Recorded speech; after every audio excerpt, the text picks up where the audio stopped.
Today we've decided to introduce you to a bit of history of Mill Valley, and to help me do that is Tim Amyx. He's the president of Mill Valley Historical Society. Thanks, Tim. Thanks for your time. Sure, here to help you out. So I guess chronologically I'd like to find out who the first people were living in this area we call Mill Valley today. Yeah, there was a period where it went from the coastal Miwoks, and they populated, I couldn't even begin to guess what their population was, but by current standards there weren't that many Indians in southern Marin and Marin. There were tribes out on the coast, there were tribes along the edge of the bay. When the Spaniards arrived and set up the mission in San Francisco, 1780 give or take, a number of them were drawn or brought into the mission system, and a number of the other ones stayed in their areas in Marin, and still others fled the area. They didn't want any part of this. And sometime around the turn of the century, 1800 and on, they started to die from disease, and there was certainly a fair amount. You'd have to check the history books how many Indians were murdered by the Spaniards and then later the Mexicans, but most, I understand, died from disease and starvation. When was the first time that somebody officially laid claim to any land around here? And all over Marin and parts of the Bay Area, there were ranchos, thousands and thousands of acres that were granted to former Mexican soldiers, and most of them set up farms or ranches. So, in particular, when you're talking about Mill Valley, there were two ranchos that really control all of southern Marin, which is all of Mill Valley. And there's a line right down the middle of Mill Valley, which is the Corte Madera Creek, just off Miller Avenue. And anything on the east side of Corte Madera Creek was Rancho Corte Madera, and that was John Reed's rancho. Anything on the coastal side to the west of Miller Avenue was Rancho Sausalito, and that was granted to William Richardson in the 1830s.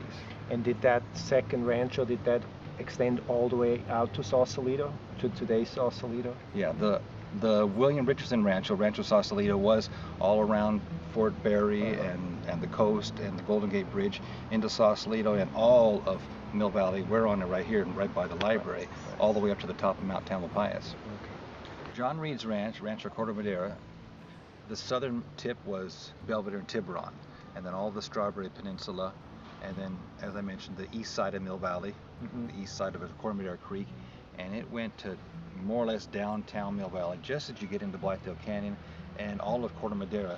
Today Corte Madera was his. It ended more or less where Larkspur, Green Bray began. That was a different rancho. So those were the ranches. What was the next major development in the 1800s, would you say, or the major change for this area? Well, let's focus on the land that became Mill Valley. That's Rancho Sausalito. From the time it was William Richardson, which was in 1830s, until the 1850s, not much happened. Richardson did not do much with it. He passed it on through a series of law complications to a fellow named Samuel Throckmorton in the late 1850s.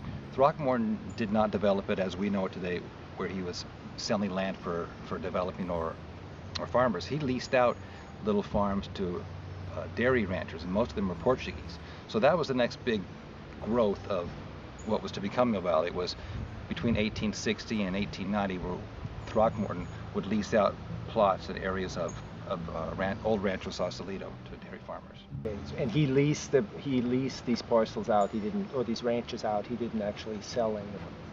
No, there were no sales to individual owners until this is jumping into the next category. Right. This was 1890 when the bank took over property of the entire Rancho Sausalito from Throckmorton.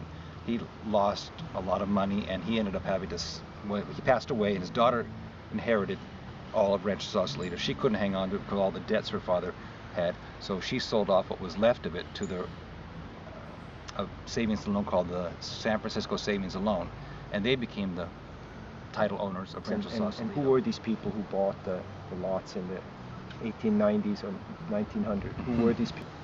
There's this idea that Mill Valley at one time was a charming bedroom community where everyone could afford to live here, and they were small homes, and it was affordable for the working man and the blue collar.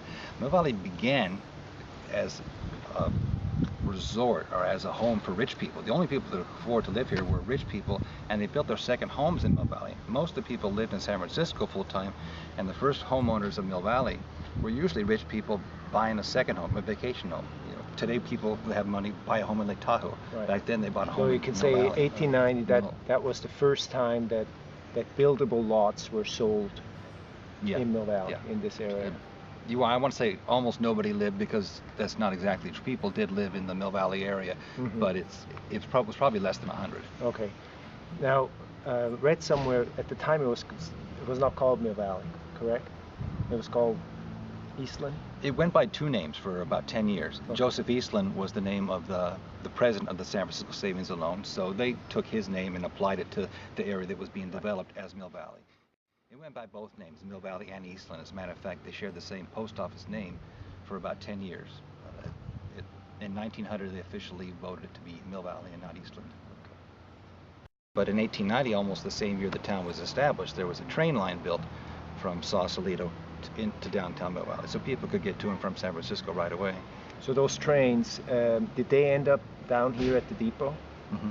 Okay. The trains that left Sausalito originally were built to haul freight to Santa Fe and up to Sonoma County.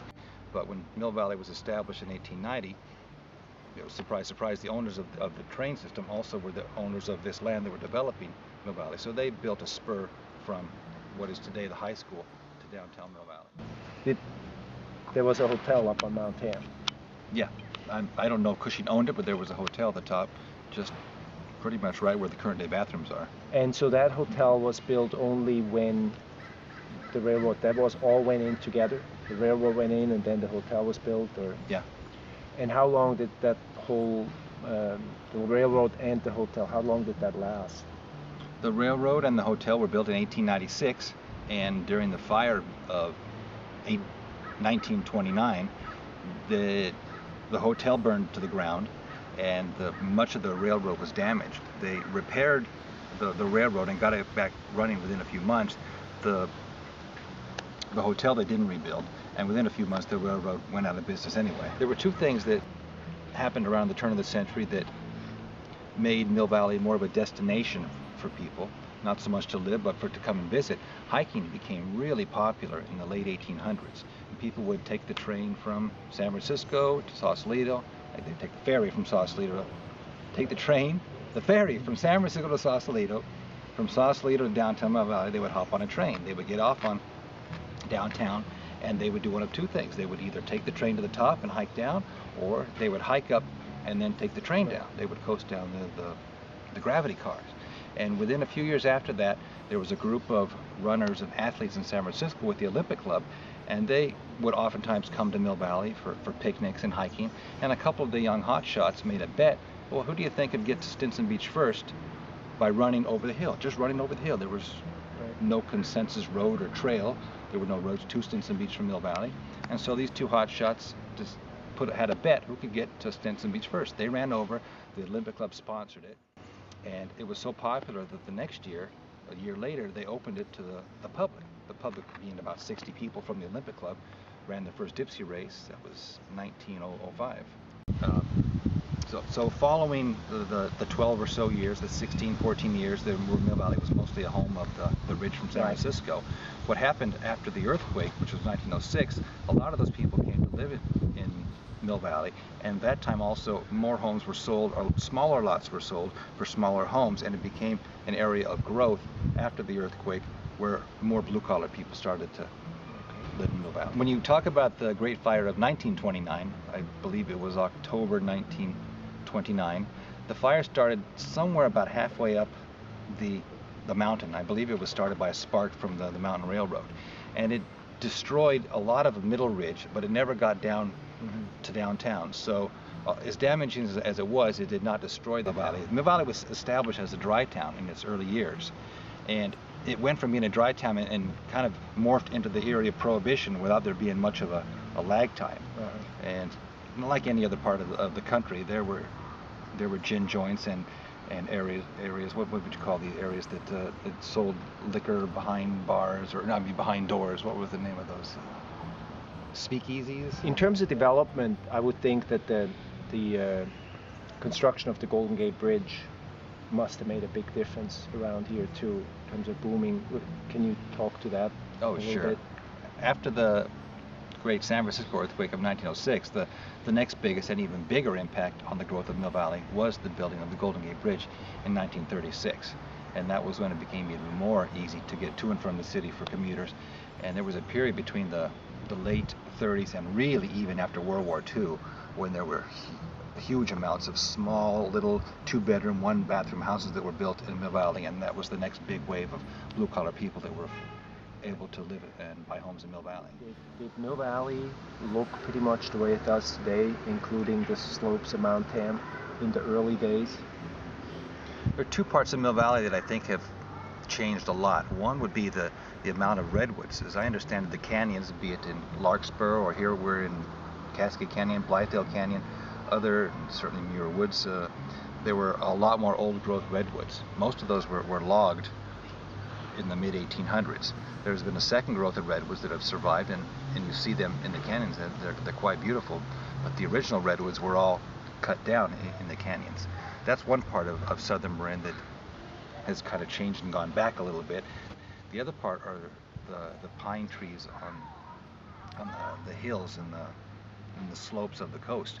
A lot of those slopes in the mid-late 1800s were barren. They were cattle dairy ranches.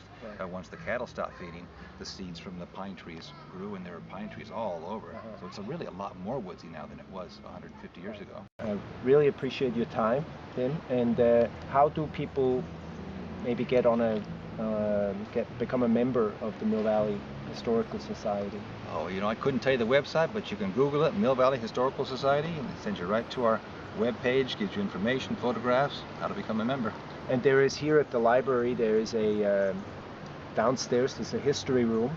So for some of you that want to know more about it and see pictures and all that, feel free to come by. And I believe it's open as the library? Most of the library hours it's open. It's Okay. a wonderful Yeah, room to nice visit. resource.